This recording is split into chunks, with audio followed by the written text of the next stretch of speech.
Coba ngaji di Al-Quran ya. Ini perintahnya Al-Quran, Pak. Apa bunyi Al-Quran? Allah berfirman, wa ati dzal qurba haqqahu. Surat Al-Isra. Wa ati, berikan, kasih, tunaikan, dzal qurba, kepada kerabat, sanak, famili, taretan, dulur, saudara, sepupu, ponaan, bibi, bude, bule, paklik, dan seterusnya. Sudah, mereka kerabat kita, keluarga kita, kasih haknya mereka. Apa haknya mereka? Haknya mereka adalah menyambung tali persaudara, sambung boleh. Terus Nabi masalah bekber nih, tak kening Pak Ustaz. Dina bontokaran sampai ke akhirat oh geli-gelu nih kan.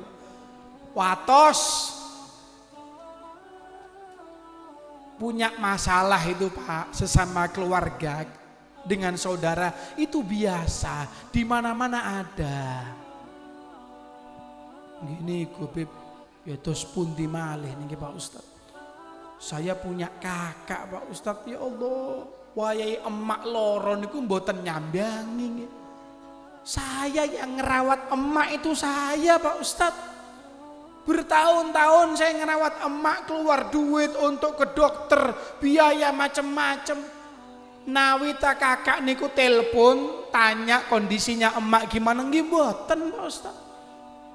Atau mungkin ngirim transfer duit buat orang tua, obatnya atau belanjanya, nggih mboten Pak Ustaz.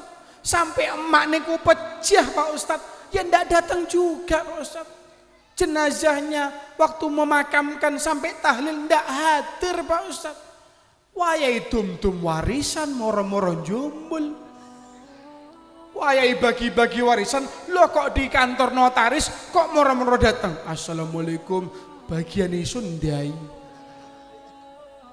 Akhirnya kelendi tokaran Pak. Toka sontok-sontok, ada yang begitu?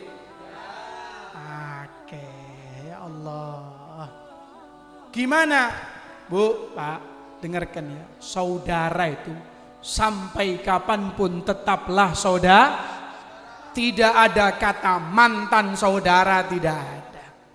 Eleo kelendi, kurang ajar kelendi, ya tetap tolong. Ya terus gimana Beb, saya harus gimana? Sabar, itu ujiannya sampean. Jenengan mau diangkat derajatnya oleh Allah Subhanahu wa Ta'ala. Kalau kepengen tahu ciri-ciri orang yang dipilih sama Allah, yang milih bukan masyarakat, yang milih bukan presiden, yang milih bukan bupati, gubernur, yang memilih Allah, diridhoi oleh Allah, dicintai sama Allah. Bagaimana cirinya? Bagaimana sifatnya? Allah berfirman, walladzina yasiluna ma amarallahu bihi an yusala, yaitu orang-orang yang terus mau menyambung apa-apa yang diperintah oleh Allah untuk disambung. Sinten gitu lur, taretan keluarga. Walaupun mungkin masalah sama jenengan, kurang ajar sama jenengan, tetap mau baik, silaturahmi, nyopo, nyambangi, tetap mau nyambung. Oh ini orang istimewa ini Pak, orang top ini, cocok, pantas untuk mendapat ridhonya Allah Subhanahu. Kalau masih memendam dengki, amarah, dendam, kesumat sama keluarganya, sama saudaranya, belum cocok, belum pantas untuk mendapat ridhonya Allah Subhanahu. Ridhonya Allah tuh mahal Bu, ndak murah, mahal. Harus siap melewati ujian-ujian yang berat, diuji oleh Allah melewati saudara kadang-kadang. Gini Beb, duit saya Pak Ustaz, duit saya 200 ribu, mboten Pak Ustaz, 200 juta. Entek hilang amblas. Siapa? Bukan orang lain, bukan tonggonya, bukan orang jauh. Sopo? Dulur dia, taretan di beda. Ada yang begitu. Gimana? Ya sudah, Jenengan kepingin dapat ridhonya Allah apa enggak? Ya kepingin beb, tetap nyambung silaturahmi dengan mereka. Ya kelendi Pak Ustaz, pecis ya pecis. Pesela pesela, disinilah ujian panjenengan. Coba jenengan lihat Pak, sampean perhatikan para nabi-nabi yang mereka diangkat derajatnya sama Allah, ujiannya ndak main-main. Bu, ngantuk tak? Sallallahu alaihi Muhammad. Tahu Nabi Yusuf? Nabi Yusuf yang nyemplungno ke sumur siapa? Sinten? Dulur. Nabi Yusuf Pak yang nyemplungno ke sumur itu bukan orang lain, bukan musuh, bukan lawan, bukan sopo, dulur dewek taretan dibi onta lagi ke sumur Pak. Aslinya bahkan mau dibunuh, saudara sendiri, bukan orang lain. Makanya jenengan kalau sambat, aduh beb, saya ini dicoba beb, saya difitnah begini, siapa? Ya saudara sendiri. Saya mau tanya, sudah sampai nyemplung sumur? Ya belum saya beb, ya sudah. Nabi Yusuf nyemplung ke dalam siapa yang nyemplung? No, saudara sendiri. Berat. Padahal Nabi Yusuf ketika sudah menjadi menteri ketika itu, kalau mau balas dendam sama saudaranya bisa, tapi beliau tetap memilih sabar, dimuliakan keluarganya. Nabi Musa Pak, Nabi Musa salah satu orang yang memusuhi Nabi Musa sinten? Korun. Korun. Bu, Korun itu Bu, bukan orang lain sama Nabi Musa. Saudara sendiri, misanan Pak, misanan. Bahkan ulama menyebutkan misanan dari dua jalur, jalur bapak, jalur emak, podo-podo kena semuanya, misanan. Orang dekat, bukan orang jauh. Korun itu suki Pak, bahkan para alim ulama menjelaskan. Orang nomor 3 paling alim, paling cerdas, paling pinter tentang kitab Taurat siapa? Korun. Nomor 1 Nabi Musa, nomor 2 Nabi Harun, nomor 3 sinten? Korun. Bukan orang bodoh, orang pinter, cerdas. Wis wong ini ku cerdas, wong ini ku ganteng Pak, ganteng, mugeneh, gagah. Orangnya pinter, kemudian gagah. Kalau ngaji Taurat suaranya enak, masya Allah. Kayak vokalis ini gini, masya Allah. Jadi andai kata Korun itu mau ikut MTT, Musabaqah Tilawati Taurat, kan Taurat kitabnya bukan Al-Quran kan ya, menang dia. Kenapa? Suaranya enak. Wes cerdas, wonging ganteng, suaranya enak, keluarganya Nabi pula, bukan orang biasa, keluarga para Nabi. Selain itu kaya raya, ndak main-main kaya rayanya Pak. Sampai tahu disebutkan oleh para alim ulama, sugine Korun, rumahnya Korun tuh Pak, bukan ditemplei, bukan dilepo sama semen tuh bukan, atau mungkin dipasangi granit marmer, bukan, emas asli, bukan emas Joko, emas asli Pak, nemplek gitu kok, seluruh istananya sampai pagernya, gerbangnya emas, kaya raya luar biasa. Kurang lengkap apa Korun? Kurang lengkapnya apa? Yo ganteng, suaranya enak, yo pinter, keluarganya Nabi, sugih mana? Lengkap, komplit semuanya sudah. Nabi Musa sebagai keluarga yang ngilingno paenga urusan zakat nih. Korun, ini ada perintah dari Allah untuk kamu mengeluarkan zakat. Zaman dulu tuh Bu, aturannya kalau punya 1000 sapi keluarnya 1 saja, bukan 2,5%. Berapa persen? 0,1% berarti ya, sedikit, tidak banyak. Cuma karena Korun ini kaya raya Pak, dihitung, dijir, wah keluarnya lumayan banyak. Ngamuk. Apa Nabi Musa gitu, dulur kok ngene gitu. Upeti, pajak, ini setoran, pungli, zakat dibilang begitu. Sampai tahu Qarun tuh membuat jebakan Nabi Musa. Dijebak Nabi Musa, bikin kalau sekarang ini diprank Nabi Musa. Tahu diprank, Pak? Yang muda-muda nih ngerti insyaallah. Dijebak. Gimana caranya? Qarun bayar pelacur, mohon maaf. Perempuan yang kelakuannya naudzubillah min dzalik, pelacur dibayar. Mbak, Rino tak Mbak? Sampai tak bayar, tak kasih duit. Kalau sekarang mungkin 100 juta. Kalau berhasil nanti kamu ambil duitnya, kamu juga jadi selir-selirnya saya, katanya Qarun. Apa tugasnya, Bos? Saya mau bikin acara yang hadir satu lapangan Bani Israel. Tugasnya kamu nanti menuduh Nabi Musa pernah main zina sama kamu. Ya apa sampai? Saudara sendiri Bu ya, bukan orang lain, dulur nih ya. Menuduh saudara sendiri sampai rela keluar duit banyak untuk menuduh Nabi Musa. Kontak bayar, beri PS7 100 juta, nanti saya bikin acara orang datang banyak, tuduh Nabi Musa main zina sama kamu. Oh siap Bos, yang penting cair wis. Qarun bikin acara Bu, rame sak lapangan, Bani Israel diundang semuanya, rame sak lapangan. Beres. Qarun punya anak buah namanya orang kaya raya. Ibarat ada gula, ada semut, ada orang kaya yang merapat, yang menjilat, yo akeh pisan.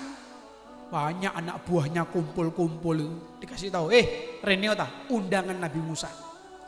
Kasih tahu diundang saya di lapangan sekarang, suruh dakwah, suruh pidato, pengajian. Oh siap Bos, siap. Datang ke rumah Nabi Musa. Nabi Musa jenengan diundang sama Qarun. Acara apa? Tablik akbar. Oh yang hadir satu lapangan ribuan Bani Israel. Naik ke atas panggung, siap berangkat. Pidato Nabi Musa. Subhanallah, Nabi Musa pidato kok tentang bab urusan zina. Di antaranya beliau berpidato, siapa yang berbuat zina sedangkan dia sudah menikah, sudah kawin, maka hukumannya dirajam. Dirajam tahu? Dipendem, kari endasi tok, diserawat, dilempar sampai mati. Aturannya begitu. Kalau sudah pernah kawin, kalau belum kawin dicambuk. Nabi Musa pidato. Tengah-tengah Nabi Musa pidato, Qarun angkat tangan. Nabi Musa sepurane, saya mau tanya. Oh silahkan Qarun, tanya apa? Mohon maaf, tadi jenengan pidato siapa yang berbuat zina padahal dia sudah kawin maka akan dihukum rajam, dipendem, kari endasi tok, dilempari sampai mati. Mohon maaf Nabi Musa, saya mau tanya. Tanya apa? Gimana kalau yang melakukan zina sampean sendiri? Di depan ribuan umatnya dituduh seperti itu. Apa kata beliau? Walaupun aku sendiri berbuat zina, silahkan hukum rajam diriku sendiri. Tidak apa-apa, saya siap. Nabi Musa, ada perempuan yang mengaku pernah main zina sama jenengan. Mana orangnya? Kongkon ngadek. Berdiri Bu, Pak, di atas panggung. Allah karim. Dulur dewek nih Pak. Taretan dibi nih. Ditanya sama Nabi Musa, hei Mbak. Serius Nabi Musa. Nabi Musa ini ngamuan Pak. Ngamuan. Sampean tahu malaikat Israel pencabut nyawa datang ke Nabi Musa untuk mencabut nyawa, itu ditempeling Pak. Kapan-kapan sampai nyoba Pak ya.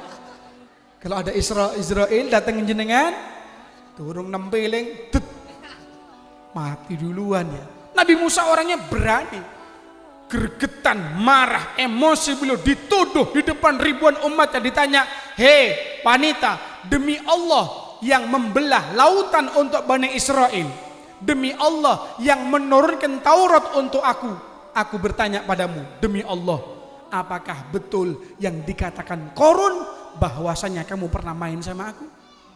Subhanallah, di detik-detik seperti itu hati perempuan dirubah sama Allah. Dia berpikir, ya Allah, aku iki ngene wis elek, menjadi pelacur sudah jelek, lebih jelek lagi aku menuduh seorang nabi, seorang rasul, betapa jeleknya diriku. Taubat seketika. Apa katanya wanita tadi? Mohon maaf Nabi Musa, tidak, itu tidak benar Nabi Musa. Saya dibayar sama Qarun untuk nuduh jenengan. Allah tambah ngamuk Nabi Musa. Kurang ajar, dulur dewek kok ternyata seperti itu. Apa?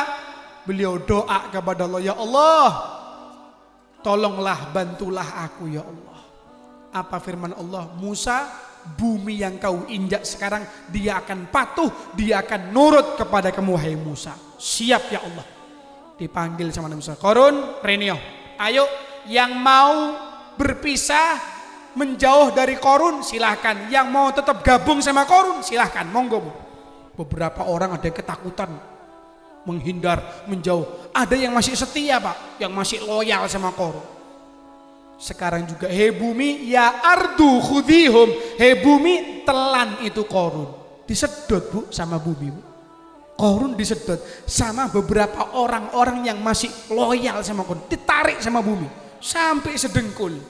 Jerit-jerit si Korun, Nabi Musa mohon maaf, Nabi Musa mohon maaf, dulur, sing ngono dulur-duluran.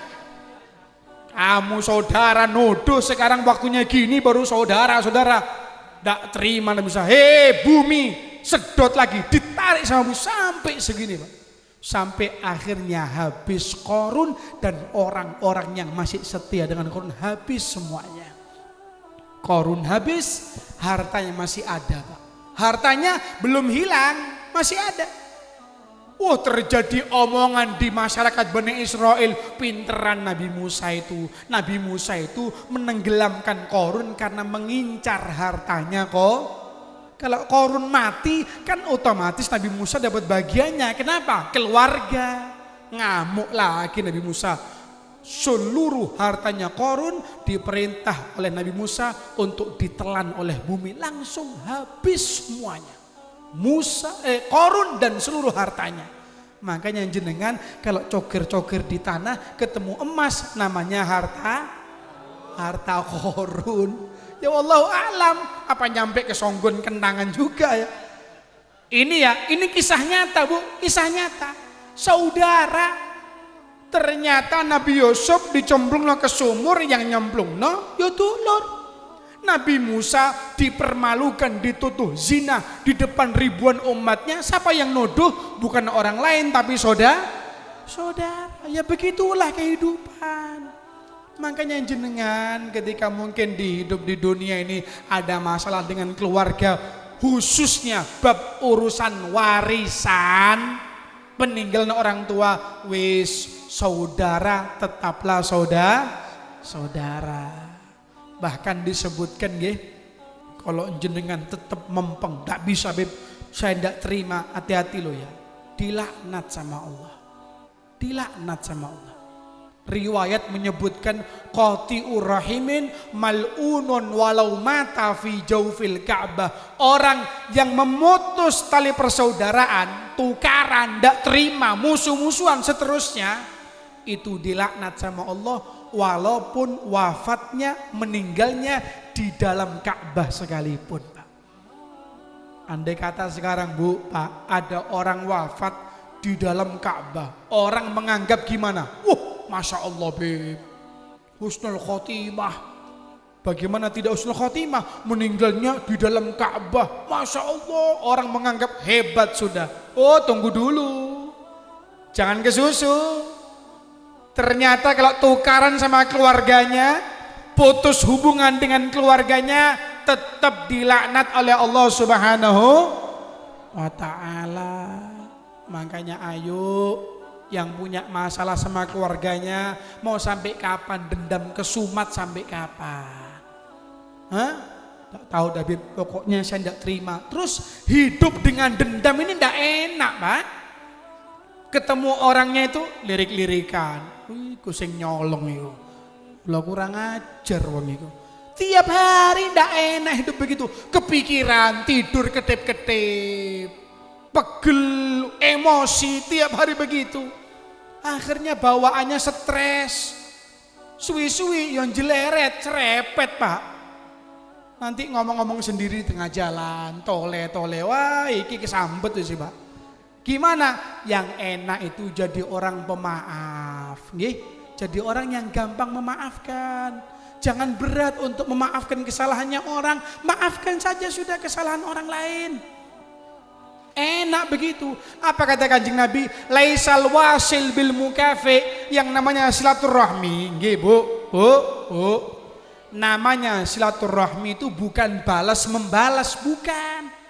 Oh, kalau dia ke rumah saya, Beb, ya saya balas datang ke rumahnya. Itu namanya mukafaah, balas-balasan. Oh, dia ngasih hadiah, Beb, sama saya, ya sudah saya balas ngasih hadiah juga. Itu bukan silaturahmi. Silaturahmi yang asli itu jenengan dimusuhi, jenengan ndak disopo, jenengan diputus, dipedot, jenengan tetap mau datang, tetap mau nyambung. Itu yang namanya silaturahmi. Menyambung yang jenengan diputus, dipedot, itu silaturahmi. Ya kalau ceritanya gitu, Beb, ya abot, mula berat. Tapi disitulah kalau kepengen dapat ridhonya Allah Subhanahu wa Ta'ala. Bagaimana bisa kira-kira? Alah, melempem. Siap kira-kira? Insya Allah. Ayo niatkan ya yang hadir sekarang ini. Kalau memang pernah punya salah sama keluarganya, sama saudaranya, jangan gengsi, jangan malu untuk minta maaf. Siap? Kurang kompak, siap? Insya Allah. Tidak usah malu, ngomong saja sudah. Sportif. Kalau olahraga itu sportif, ya salah ngaku salah wis. Saya minta maaf, dulu saya pernah ngerasain jenengan, sampai saya bilang begini, minta maaf adanya sudah. Salah, diamui, ya amu ono wis, anjene salah. Mau apa lagi? Tapi juga yang nomor 2 jangan lupa, yang hadir sekarang ini, kalau memang pernah disalahi sama orang, ojo medit untuk memaafkan kesalahan saudaranya. Kira-kira siap? Kalau jenengan pernah disalahi, disakiti, difitnah, terus orangnya datang minta maaf, siap untuk memaafkan? Siap? Insya Allah. Ya dilihat dulu, Beb, perkaranya, Beb. Kalau urusan duit rodo ake, ya sepurane Pak Ustadz. Lah ya ini sudah repot, sudah mau dapat ridhonya Allah kok masih berat hati ini, waduh sulit. Sampean tahu wali-walinya Allah, wali-walinya Allah, mereka jadi wali bukan hanya modal sholat tok, bukan hanya modal puasa tok, apalagi modalnya salamati sudur wasakhawatin nufus, hatinya, jiwanya loman untuk memaafkan kesalahan keluarganya, saudaranya. Disalahi ya wis tak sepuro, disalahi ya wis tak sepuro, enak, enteng urip iku, enjoy, nikmat, Bro. Tapi kalau masih nyantol, masih gregetan, masih ngempet, masih dendem, waduh, sulit. Mau jadi wali ini berat, Pak. Wali murid iya insyaallah. Wali-wali daya nggih. Tapi kok jadi walinya Allah kalau masih menyimpan dendam, amarah, kesumat dan seterusnya, maka akan sulit untuk diangkat derajatnya oleh Allah Subhanahu. Makanya ayo pumpung masih bulan Syawal, ya walaupun memaafkan ya jangan nunggu bulan Syawal. Beb, saya nanti wis minta maafnya lebaran tahun depan, kesuwen. Atau yang disalahi ngomong begini, ya Beb saya maafkan wis, tapi nanti lebaran tahun depan, ya kesuwen. Ya kapanpun saja, mau bulan Syawal, bulan Rejab, bulan Maulid, kapanpun kita salah, kita minta maaf. Dan kapanpun kita disalahi, siap untuk memaafkan kesalahan saudara-saudara kita. Mudah-mudahan insya Allah, Allah bersihkan hati kita semuanya. Allah jadikan diri kita orang-orang yang gampang untuk memaafkan kesalahan orang lain. Dan mudah-mudahan dosa-dosa kita, kekeliruan kita insya Allah akan diampuni oleh Allah Subhanahu wa Ta'ala. Keluarga kita, anak, istri kita, semuanya insya Allah menjadi orang-orang yang diridhai oleh Allah Subhanahu wa Ta'ala. Amin amin ya rabbal alamin. Mungkin ini yang dapat saya sampaikan, kurang lebihnya saya mohon maaf. Wal afwa minkum. Wassalamualaikum warahmatullahi wabarakatuh.